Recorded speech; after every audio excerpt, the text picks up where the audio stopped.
پھر بھی غصہ ختم نہیں ہوا، آگ لگا دی، باپ کے سامنے بیٹوں کو جلا دیا۔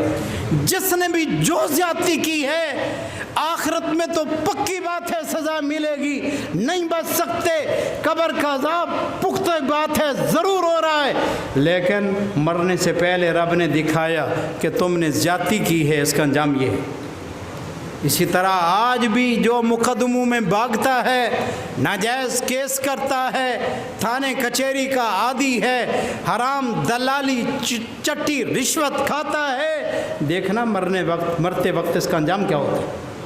اسی میں سب سے کہتا ہوں کہ ہماری زندگی کا سال گزر گیا ہے، حساب کرو، اگر زیادتی کی ہے اس کو راضی کرو، اور اگر نیکی زیادہ کی اللہ کا شکر ادا کرو، اور اللہ کی مخلوق پر ظلم کرنا چھوڑ دو، ناجائز اطلاع دینا چھوڑ دو، جھوٹ بولنا چھوڑ دو، بندوں کی خوشامد چھوڑ دو، جس نے پیدا کیا اس کا خیال کرو۔ اللہ مجھے آپ کو ان سب باتوں پر عمل کی توفیق عطا فرمائے۔ وآخر دعوانا الحمدللہ رب العالمین۔